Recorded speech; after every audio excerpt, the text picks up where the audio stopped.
Hello, everybody. Thank you for coming to our backyard composting class, the first in our series of green gardening classes. We have had some technical difficulties, so we ask you to kind of bear with us. We're sorry we're starting a minute or two late here.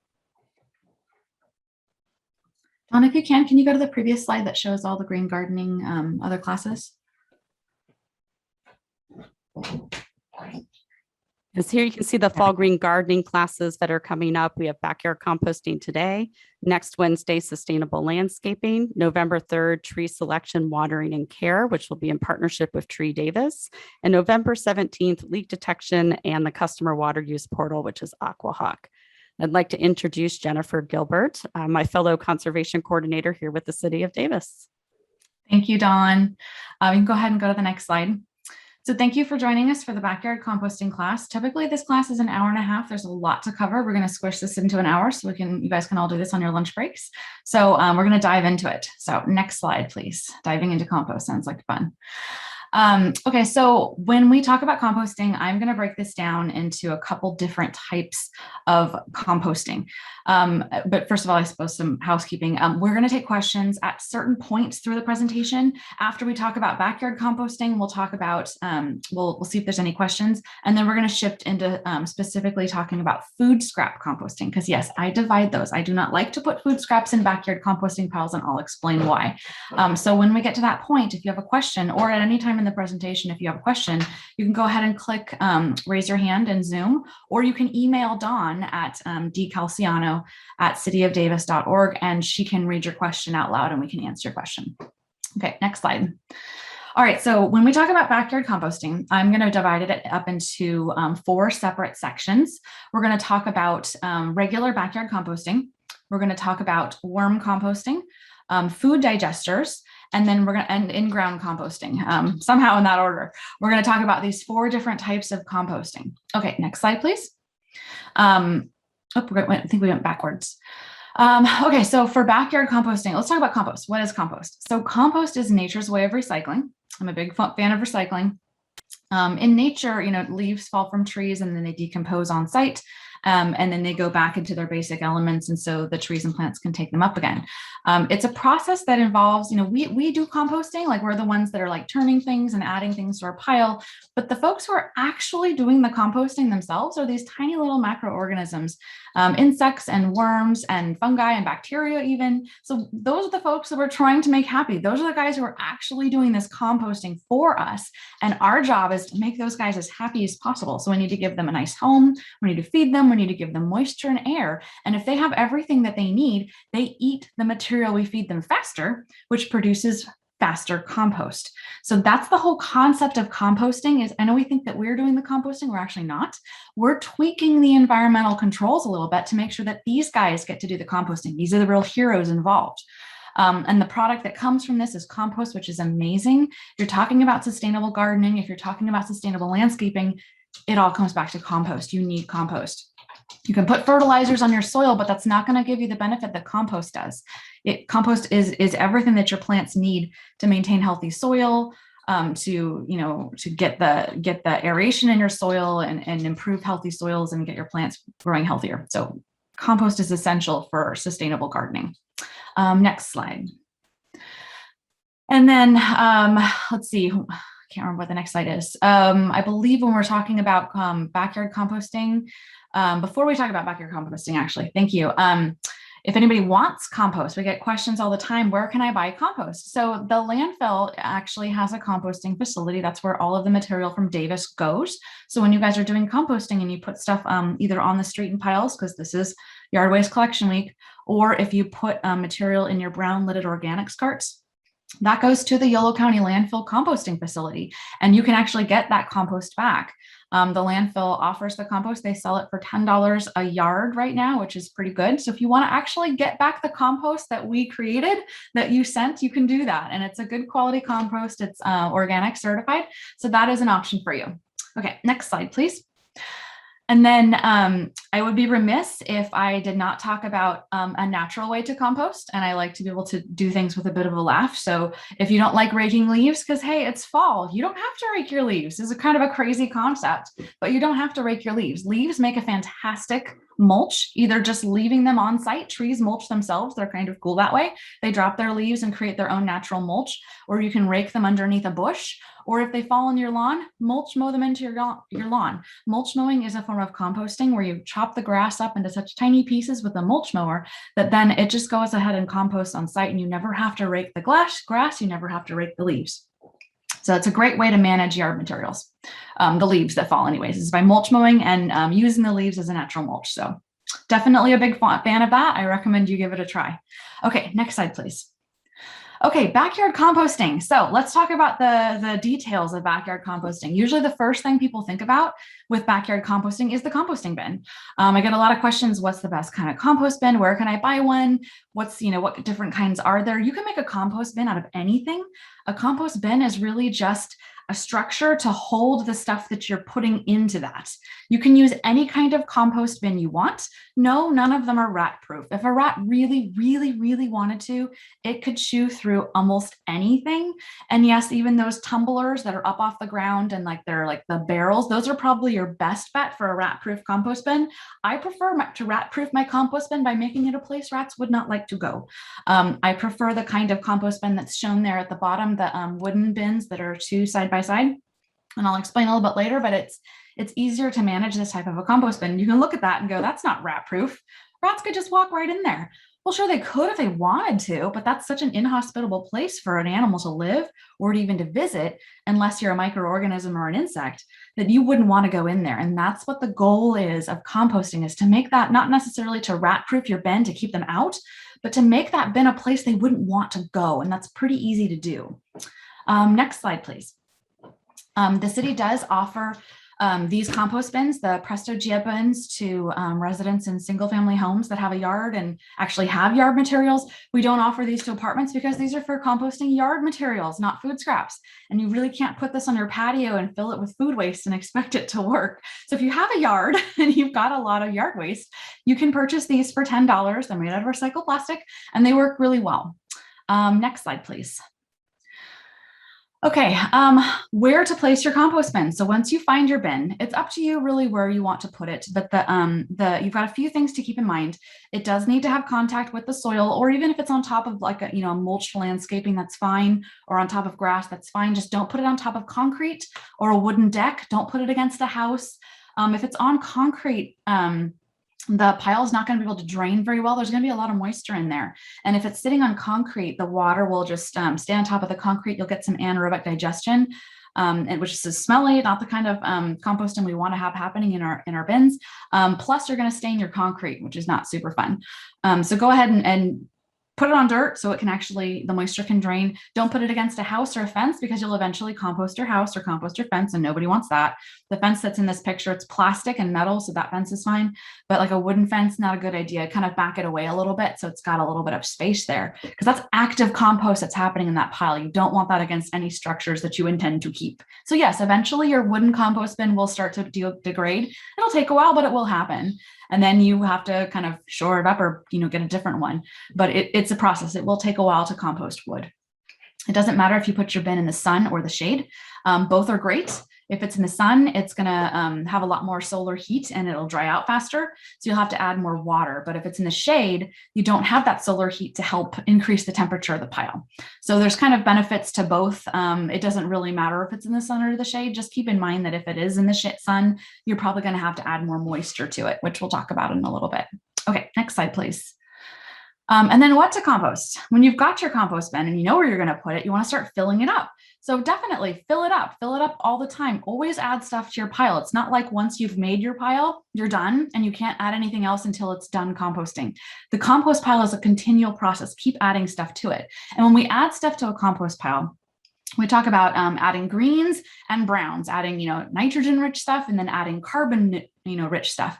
It's basically a way of creating a recipe for these organisms and insects and such that are doing this composting. They need their USDA triangle of nutritious foods as well. The combination of fresh green material, like freshly pulled weeds and green grass and green leaves and chicken manure, stuff like that. That fresh, green stuff, high in moisture, that combination plus some dry stuff. So you've got some leaves and, dried leaves and dried sticks and stuff.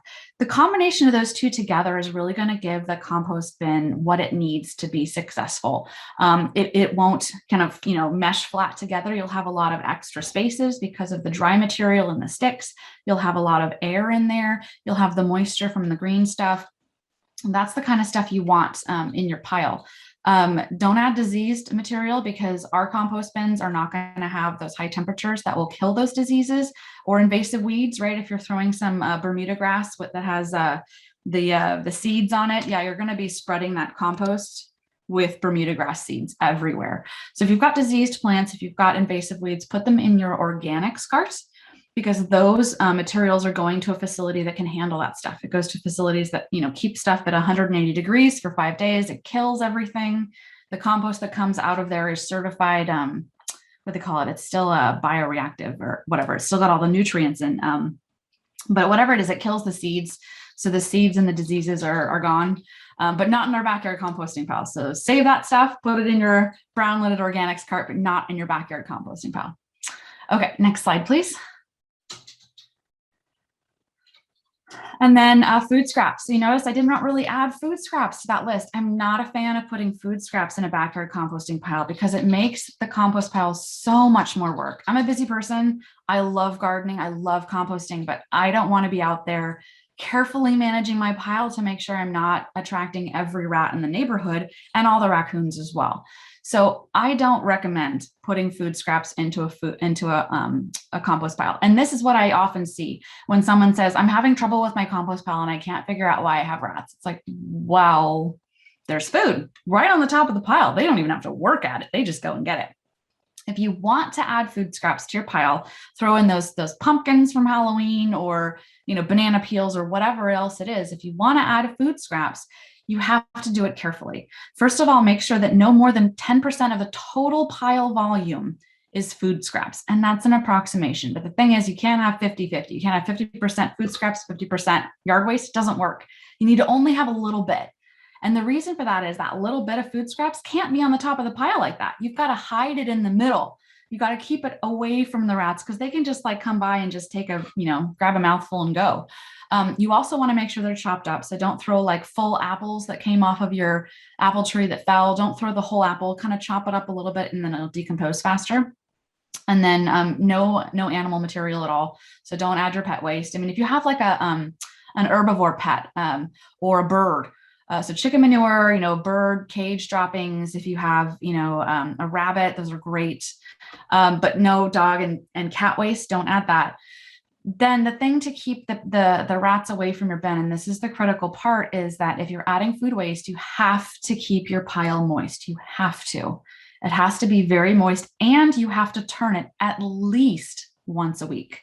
It's that combination of the moisture and the regular turning, that constant disturbance, that's going to keep the rats away. Because when you have those two things, when you have the moisture and the regular turning, you're going to have active composting happening in your pile, which produces a lot of heat. You can actually feel the heat. On a cold day, you'll see the steam.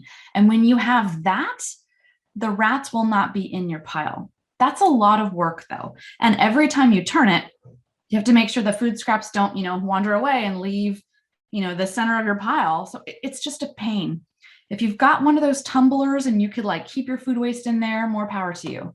But I personally, it's too much work for me. I don't want to have to worry about rats. I don't want to have to manage food waste to, in a very specific way to make sure that I don't have rats in my pile. So we'll talk about how to compost food scraps in the second part of the class, because there are other ways to do it that are pest-free. So, okay, next slide, please. Okay, so when we're talking about backyard composting and adding stuff to your pile, the size actually matters, the size of your pile and the size of the material that you're adding. And it all comes down to surface area. The organisms that are doing the decomposition process are very small, and they can only eat the surface of what you feed them. That's why if you take a log and you throw a log in a compost pile, it's going to take forever for it to decompose because they can only eat the surface.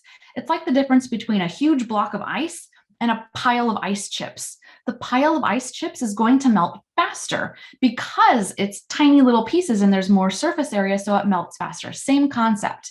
The smaller the material that you add to the pile, the faster it decomposes. It's also going to make it easier for you to turn your composting pile if you add smaller things. So instead of taking out your entire tomato vine and throwing your entire tomato vine in your compost pile, chop it up into pieces as you're throwing it in the pile. It's going to make turning that pile so much easier, because otherwise you're going to get in there and it's like you're trying to lift this huge amount of material all at once. So it'll decompose faster and it'll be easier for you to manage that pile. The other thing to consider is that the pile itself needs to be a certain size in order to thermally protect the core of the pile. So we talked about heat a little bit. And we'll keep talking about heat because it's important. As these organisms are doing this decomposition, they're producing metabolic heat. So they're actually producing energy. Just like when we go for a run or something, our bodies heat up because of the metabolic activity. Same concept. The organisms that are doing this composting process will produce heat. That heat is essential because if you can get that heat to a certain temperature, it'll kill the weed seeds and diseases in your pile. That heat also tells you, it's an indicator. It says something exciting is happening in this pile. You have an active composting pile. And that's great because that means you're going to be getting compost sooner. If you never ever turn your pile, if you never add moisture, it will eventually decompose, but we don't want it to eventually decompose. We want it to decompose quickly so we can use that compost.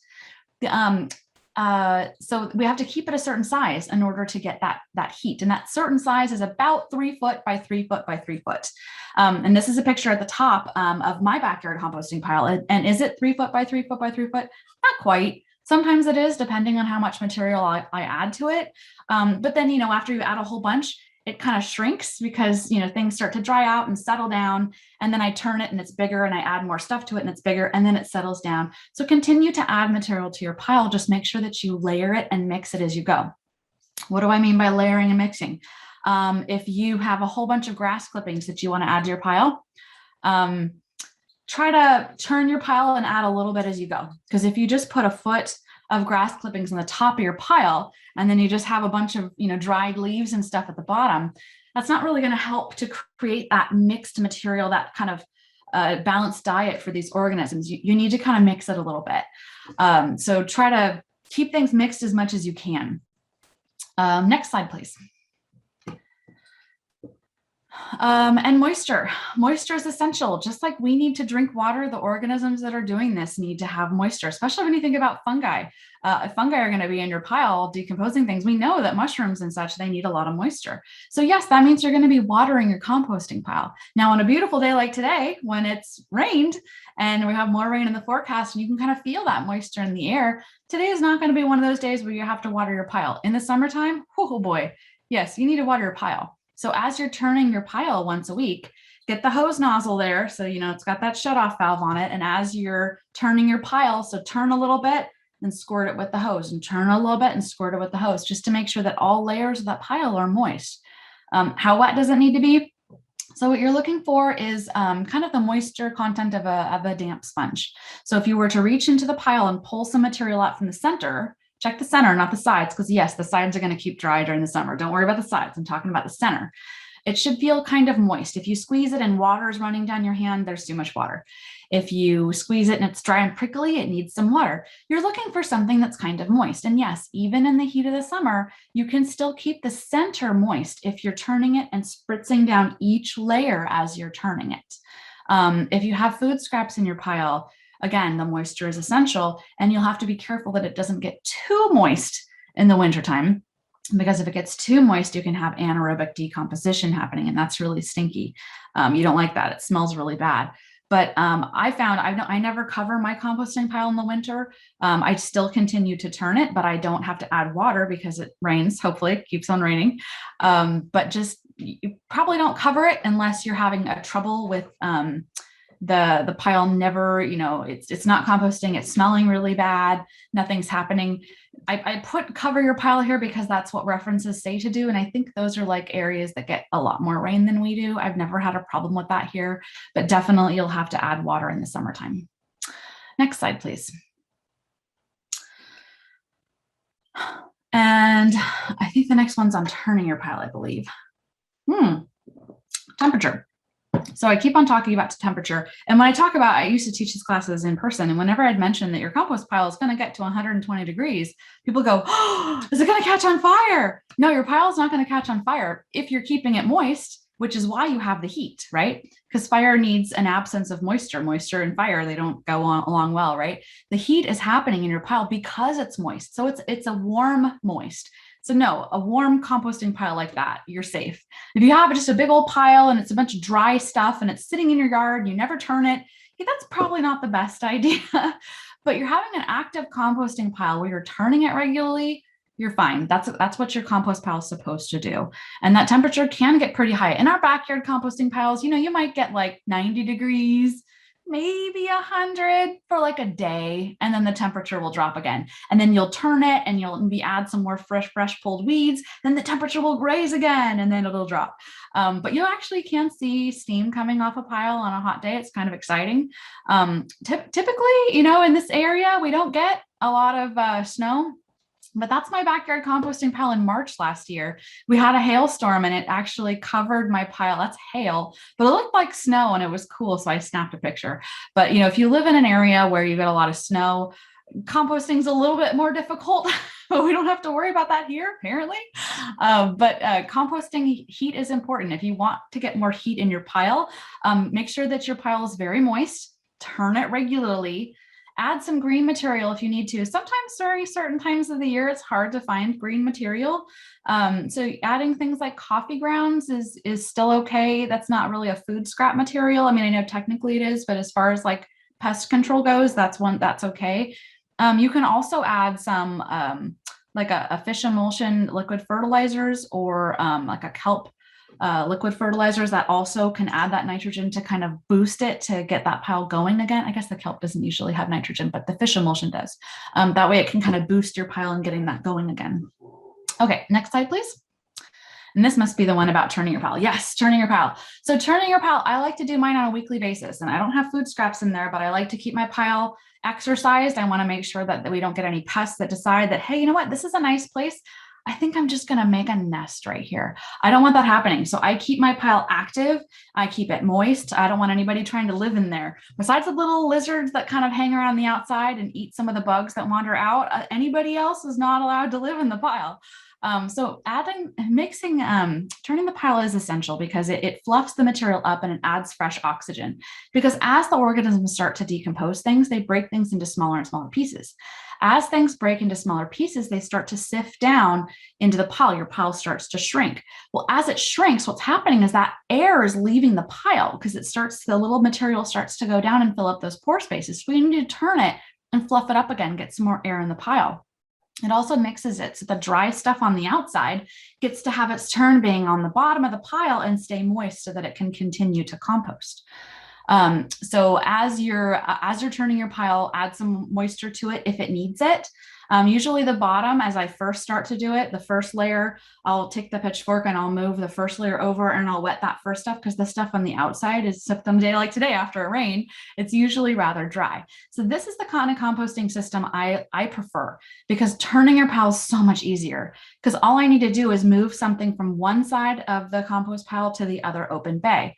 And you can see I can get right to it from the front. I don't have to be like going down from the top.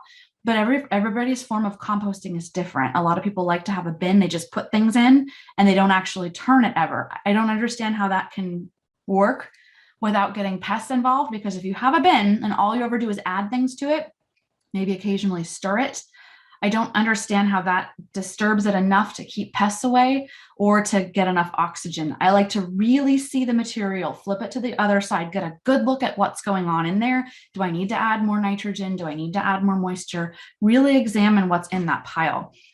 And yes, most of what's in our pile is the soiled hay from our bunnies and pulled weeds. And right now, lots of the summer garden that came out in preparation for the winter garden is all in our pile right now. So it's quite full at the moment. But turning your pile is so very essential in order to make this composting process work.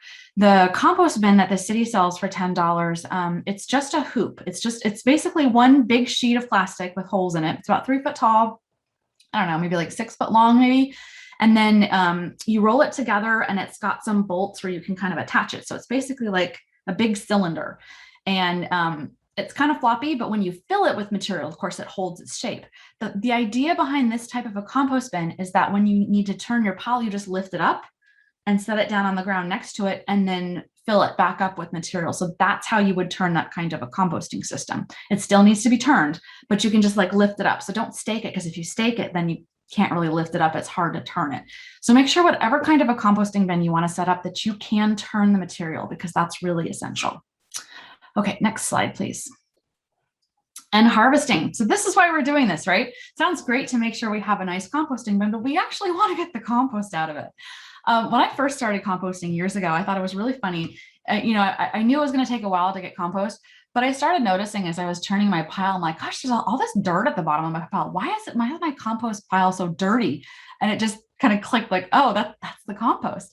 So it's not like all of a sudden you're going to go and turn your pile and there's like, you're going to take the top layer off and everything is all composted. That's not the way this works. With our backyard composting piles, as you're turning the pile, so you're going to notice, and if you look at the previous slide, if you looked at the bottom of that open bin, you're going to see a lot of brown stuff on the bottom. It's actually, there's a lot of compost in there right now. So when you turn your pile, you'll look at the bottom and there is kind of this fluffy brown stuff. That's your finished compost. So you're going to have, every time you turn your pile, after it's been going for a few months, every time you turn your pile, you're going to have a little bit of that fluffy stuff at the bottom that you can start scraping off and using a little bit at a time. It's not going to be a ton all at once, but you'll get it. So that's your finished, that's your compost. Now, before you use it, make sure you cure it. This is essential. And this is something that I didn't do years ago, to my detriment. I saw that nice, moist, fluffy compost and it was so pretty. And I wanted to use it on my vegetable garden right away because it's nice and moist and it's beautiful. And so I spread that on my newly planted veggie garden. Well, unfortunately, that's active compost. So there's still in that stuff, that fluffy stuff, there's still a lot of active, fungi and bacteria and insects that are just wanting to eat more things. And here I am, like carefully placing this around my, lettuce starts and everything. And the next day I went out there, my vegetable garden was gone because they continued to compost and they ate my garden. So before you use your compost, lay the compost out in the sun to dry. That UV radiation from the sun will kill all those other organisms and stop the composting process. Then it's safe to put that in your garden. I also like to use the partially decomposed stuff as a mulch in my garden. Same concept there. Be careful because that's active composting. So if you're putting that stuff around your plants, make sure you set it out in the sun to dry a bit, because as stuff starts to break up, and it makes a fantastic mulch, but make sure that you dry it out in the sun. Stop that active composting from happening before you use that as a mulch. And using compost, again, as I said, it's a fantastic thing to do for your garden, to have a sustainable garden. I do no-till gardening, so I never get in there and mix the soil up unless I'm actually planting something. But I continually, every year, every season, add another layer of compost to the top of the soil. And that's what does it. All those organisms that are in the compost are fantastic for the soil, and all those nutrients are fantastic for the soil. So composting is essential, and it's wonderful that we have the ability to do this in our own yards with our own yard materials. Okay, next slide, please. Troubleshooting. So I usually get, I get a lot of composting questions. I love composting. You might be able to tell by how excited I am about composting. The questions I get for composting usually boil down to one or two things. Either my pile is smelly, or I have pests coming out of it, or like there's nothing happening. My pile is just sitting there. There's no heat. I can't get anything happening. If it's smelly and you have pest problems, I could bet you there's food scraps in the pile. So the first thing to try to take them out. Yes, it's a mess and it's a pain, but try to take the food scraps out. Add a lot of dry brown material. So a lot of leaves right now. Right now is a great time to add some more leaves to your pile. Try to dry your pile out. So turn it a lot and get that kind of dried up, and that should clear up your pile. If there's nothing happening to your pile, it's usually because it's too dry and you don't have enough nitrogen in there. So try to add some green stuff, some fresh pulled weeds, or like I said, if you don't have anything green at the moment, try some coffee grounds or some liquid fertilizer like a fish emulsion or something, no chemical fertilizers, but an organic one. so that you can put those microbes back into the soil. I was a little surprised too. I know I'm talking about adding fertilizer to a composting pile. Read the label on the fertilizers. They actually say that it's a good fertilizer, a good kickstart, they call it, for your composting pile. But that's the idea, is that it helps to kind of get that composting process going again. And sometimes the pile just might not be doing much just because it's too small. If you actually want to see heat, the pile has to be big enough. Your compost pile will eventually decompose even without heat. Like I said, in the forest, right? Those leaves, they just don't pile up. So eventually they're 10 feet tall. No, the leaves eventually will decompose on their own. We're trying to tweak the system to have it happen faster. Okay, next slide, please. And I think that's the end of the composting part. Yep, that's the end of the backyard composting part of the class. So does anybody have any questions about backyard composting with a backyard composting pile before I shift to composting food scraps? Because I know I said I don't like to put food scraps in. So before we talk about what do we do with food scraps, does anybody have any questions about the backyard composting section? I don't see any hands raised, and I have not received any emails. Okay. And if you have questions later, just feel free to email us or contact us via Facebook, our Greener Davis on Facebook. Or email the city. We'd be happy to answer your questions. Anytime anybody emails the city of Davis with a composting question, it comes back to me eventually. So feel free to give us a call if you've got any questions. Okay, next slide.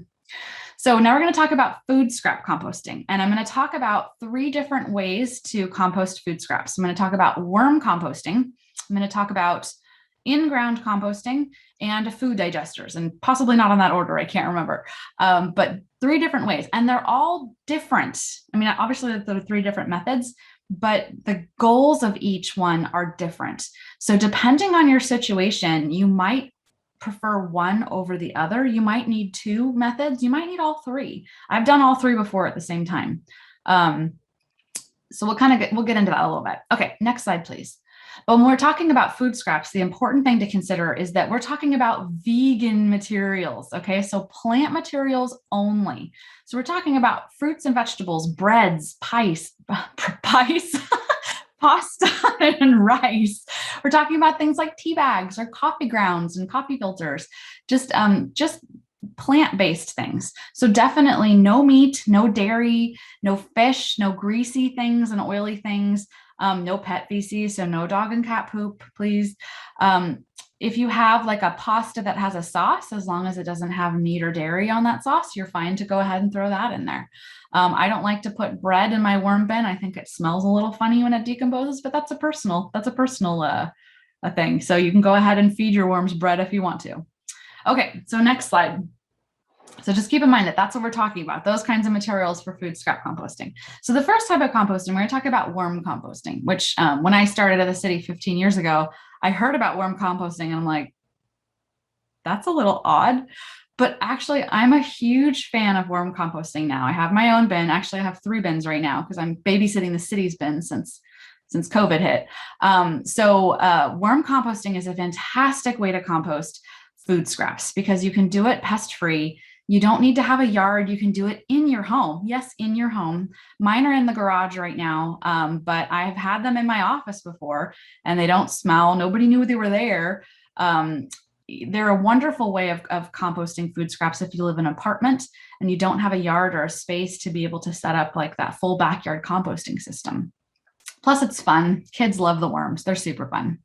Next slide, please.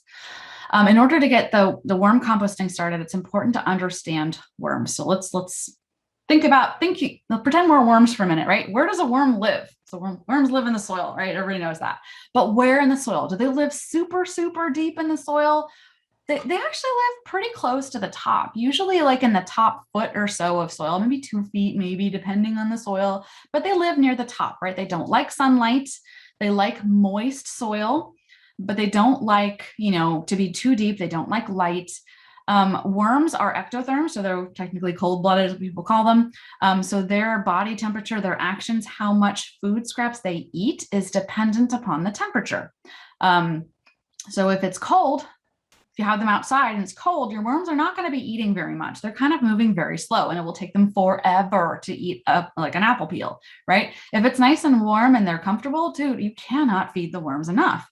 Worms, each worm can produce a cocoon because they're hermaphroditic. So you see the little bump on their back that will produce a cocoon. And in each cocoon, there's several little baby worms that come out. And in the picture there, you can see me holding that little seed. That is a cocoon. That is a worm cocoon. And there's little babies in there. So you will find those in your worm bin, which is kind of super cool because then you could see that you have more worms coming soon. Worms have very sensitive skin. They have a porous skin, so they can be sometimes sensitive to pH. So I'm not a fan of putting citrus in worm bins just because I've seen worm bins that didn't do very well. If they have too much citrus or too much coffee grounds, that might just be my personal experience. Go ahead and put some of them in there, but watch your worms. If they're avoiding all the citrus and all the coffee grounds, it might be a little bit too acidic to them. Okay, next slide, please. So the good thing about worms is it's easy to get it started. You can purchase a worm bin, and this is one that we have. We inherited it from another city employee. It's a stackable worm bin system. It's kind of handy because you can just take off each layer and harvest the compost from the layer as you wish. It has a spigot on it. That's actually my favorite part of this bin is a spigot. So you can collect the worm tea. There's what they call the juice that comes out of these things. Food waste has a lot of water in it. And the worm bedding that you add, and we'll talk about that, is also very moist. You're going to have a lot of leachate coming out of your bin. And that worm tea is actually fantastic. I sprinkle it in the garden. It's really great for the soil. So you could buy something like this. They can be kind of pricey. Actually, while I love the spigot on this is not my favorite worm bin. I've been composting for years now. This is not my favorite worm bin. Next slide, please. I'm a big fan of the worm bin that you build yourself. So this is one of the bins that's currently in the garage right now, full of worms. So we went to the store and we bought 2 plastic storage bins, not 1, 2. And you take one of the bins and you drill holes in the bottom of the bin, tiny holes. I'm talking 1/16 of an inch hole, very small, in the very bottom of the bin and on the lid as well, because you don't want to like seal these things in there. They need some air. So you need some air holes on the top, not on the sides. Top and bottom only. Then you're going to take that bin that has the holes in it, set it inside the bin that doesn't have holes in it. And that way it can collect the leachate for you. So you don't have that going like all over the place. The bummer of the thing here is you have to actually lift it out to pour the leachate out, which can get a little heavy because these bins, the worms get heavy because of all the stuff you put in there. But if you're not going to have your worm bin indoors, if you're always going to keep it outdoors, you don't need to purchase a second one. You can just have the leachate go directly into your soil and you can just kind of move it around your yard. So that's an option too. Okay, next slide, please.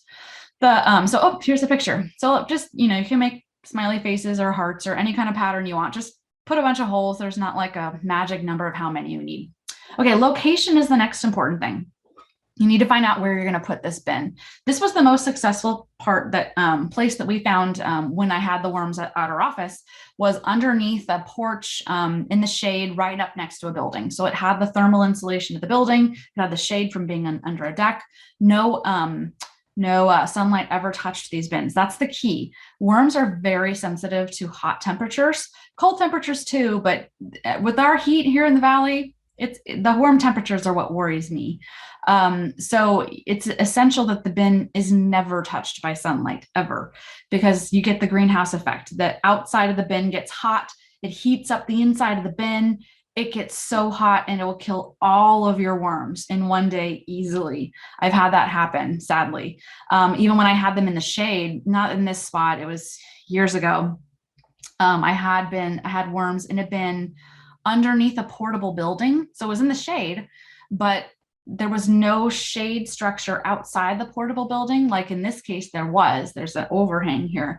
So, just 1 foot away from where I had my worm bins was asphalt, because there was asphalt underneath the portable bin, the worm bin, asphalt, 1 foot away that was in the sun on a 105-degree day. The thermal, concrete can hold heat, asphalt can hold heat, and it actually cooked the bin from the bottom up and killed all the worms. So having the worm bin on dirt, or if it has to be on asphalt or concrete, put some cardboard or something under it so you've got a little bit of insulation from that heat. My favorite place is just keep them in the garage. As long as your garage doesn't get too hot. If you have a garage that's insulated or that doesn't face south or west, if it faces east or north, you should be fine. But just keep an eye on how hot your garage is. So this is the most difficult part about worm composting, is finding that special spot for your worms. You can have them outside if you have an area that's deep shade. Again, never sun. And I mean never. You have to really watch your yard, because throughout the seasons when leaves fall from a tree, as the sun moves across the sky, you have to make sure that it never ever has sun. So that's where you've got to find. If it's too cold in the winter, your worms will kind of go into the very center of the bin and they won't really do a whole lot. So that's why I like to bring them inside in the wintertime. Okay, next slide.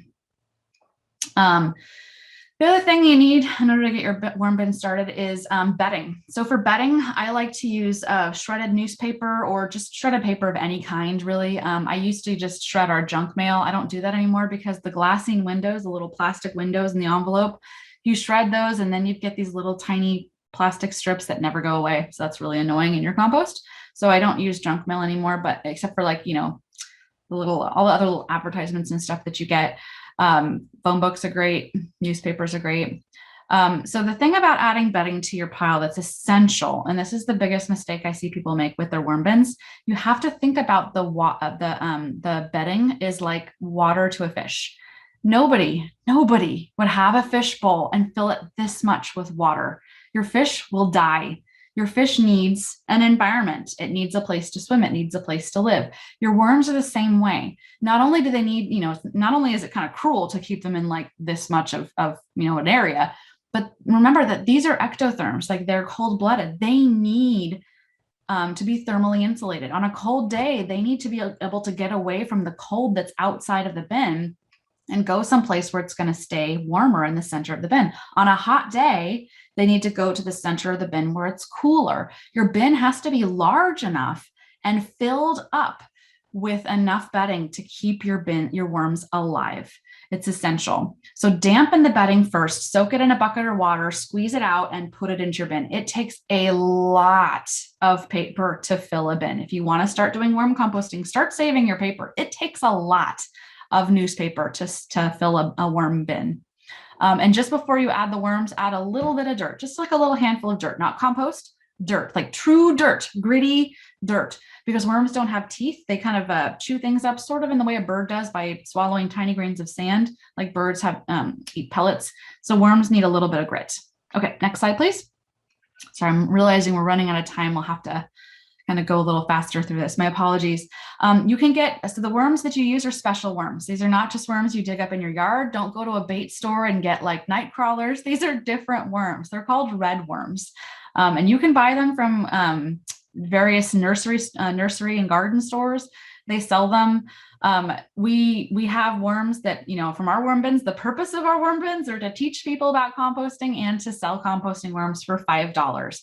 We haven't started really doing that due to the pandemic, but now that we are opening up again, we could, if somebody is taking this class and really wants to get worms started, send us an email and we'll figure out how we can make that happen. I'll need to see your bin to make sure your bin is actually ready for worms, but go ahead and email us. Sometimes the UC Davis Project Compost will also offer worms. Okay, next slide, please. And then feeding your worms, because the whole point is composting, right? Let's stop talking about the bin and everything. Let's talk about how we do this composting thing. So after your bin is full of bedding and you have your worms and you know where you're going to put it and it has the holes at the top and at the bottom, then you're ready to start feeding your worms. So start feeding a little bit at a time and a little bit, maybe like 2 cups of food at a time. Okay. So move back the bedding, put the food in and cover it with the bedding. Always keep the food covered with bedding. And that's essential because the only pest that you'll ever really have in your worm bin is flies. And you don't actually notice the flies so much. You notice the fly babies. So what are baby flies called? They're maggots. They're kind of gross. They don't actually hurt the worm bin system. They actually are extremely good at composting, but that's really not what this composting bin system is. So we need to keep flies out of the bin. Well, how would flies get into your bin? Well, if you have holes that are too big in your lid, if you have holes in the side, if your bin has handles on the side of the bin, take a look around those handles. There's often big holes on those handles. where flies can get into your bin. The other place where flies come from, sorry, folks, they come from your food, the exterior of your apple, the banana peel itself. I mean, we live in an organic world, you know, especially if you're buying organic produce, but everything, we're surrounded by other creatures constantly in life. It's just the way it is.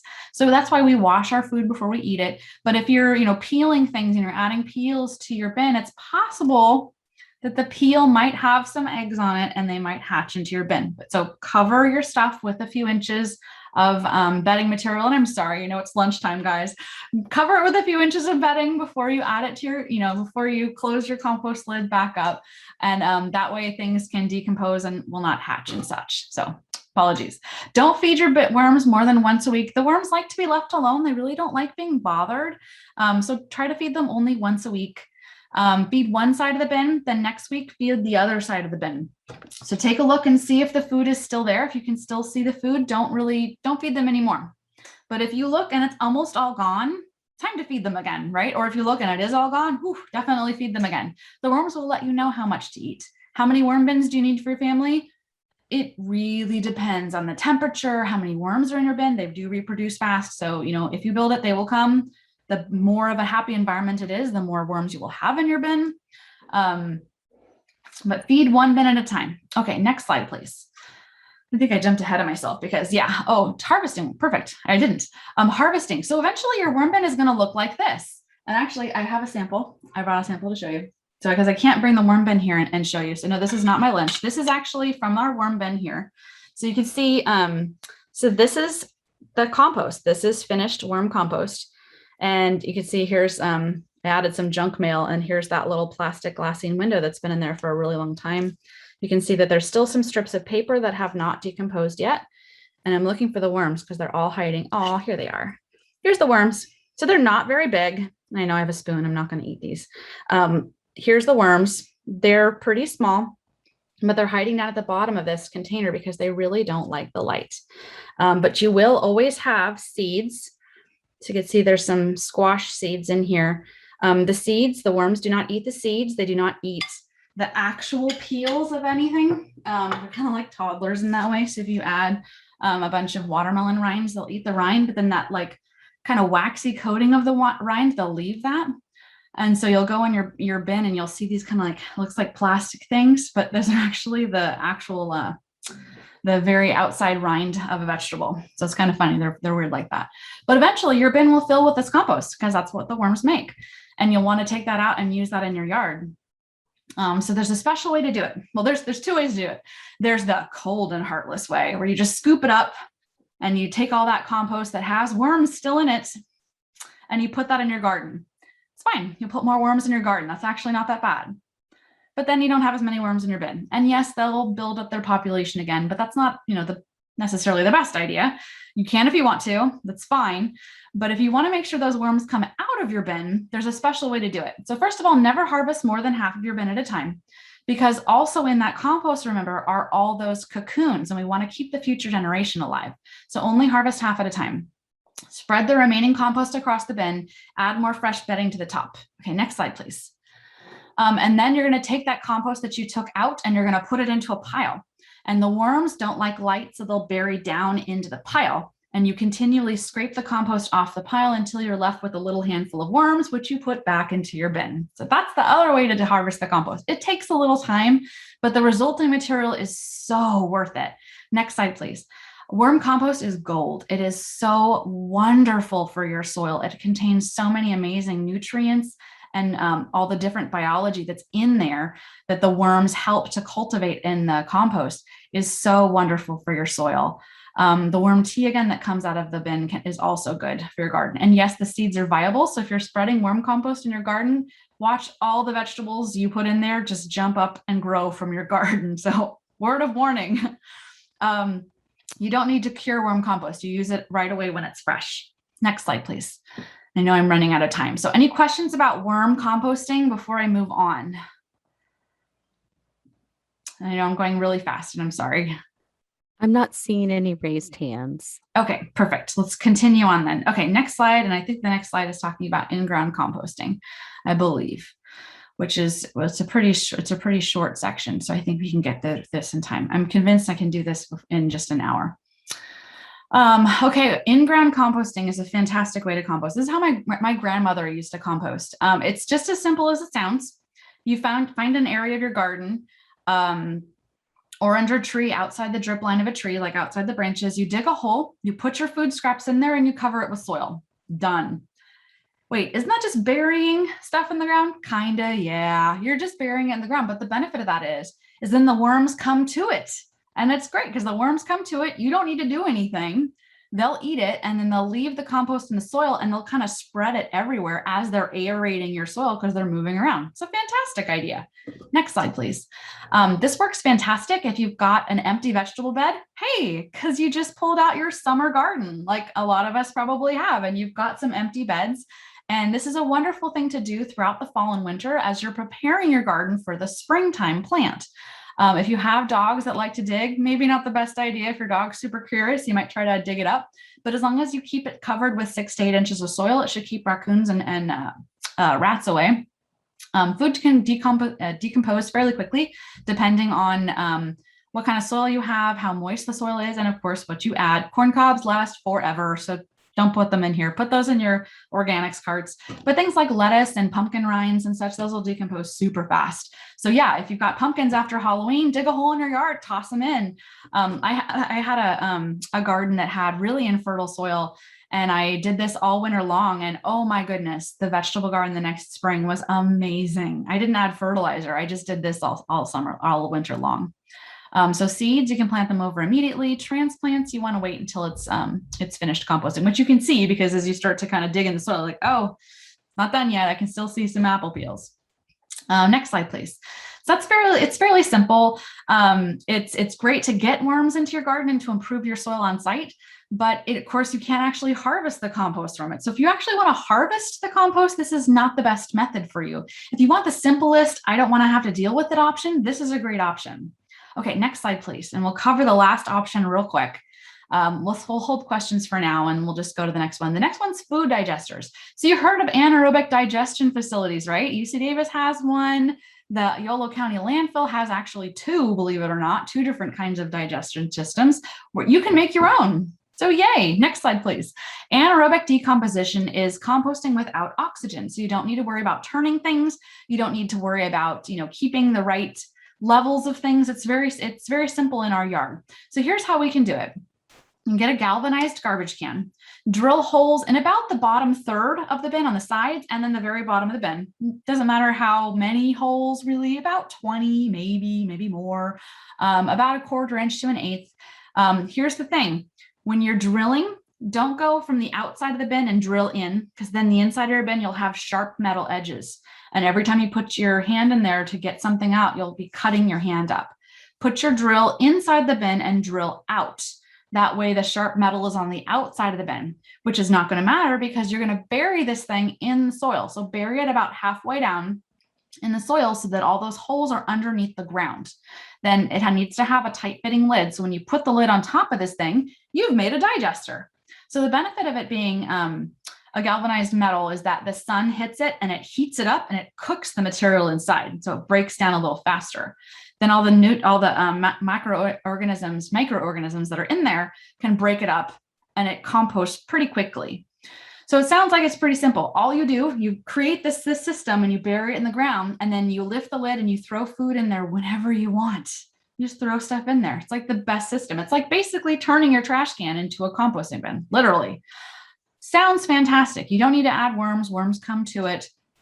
I had mine going for almost 2 years and it never filled up, even adding pumpkins, because as soon as I would add it, it would cook it and it would shrink back down. So it sounds fantastic. Sounds too good to be true, right? Next slide, please.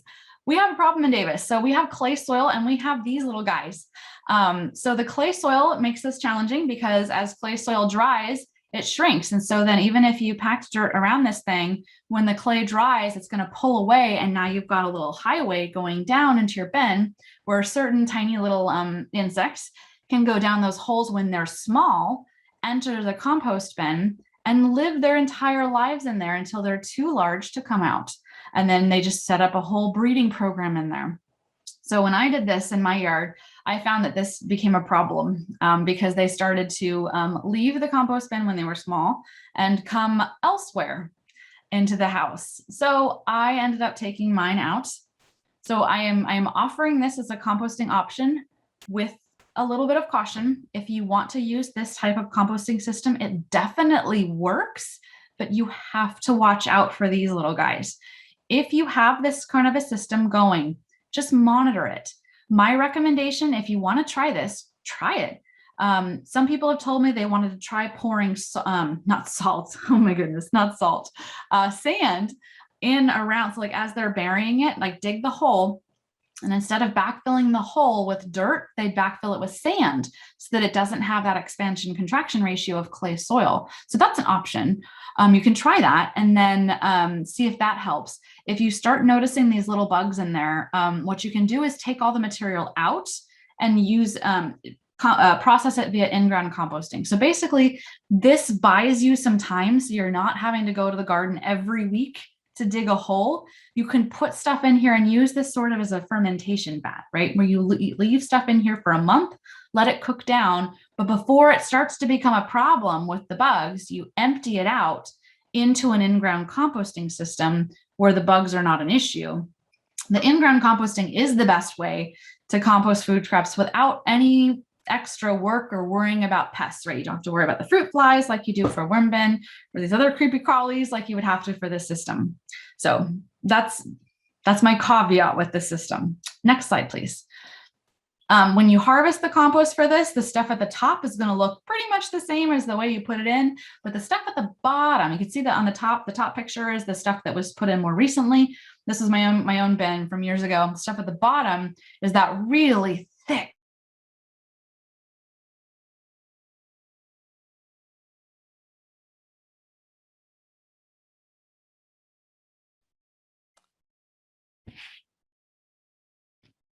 It looks like Jennifer may have frozen here, so I'm going to keep going with the presentation with the next slide. So you can troubleshoot, as she's already mentioned, your food digester, the smell and the fruit flies. The flies and the smell are okay, but you don't want them on the outside. You can try adding sawdust, dry grass, shredded newspaper or hang strips of fly paper in your digester. You can also secure the lid to your food digester, and you don't want to have any meat, dairy, fish, or greasy foods in there. And I think now we are ready for questions. So we'll open it up for some questions.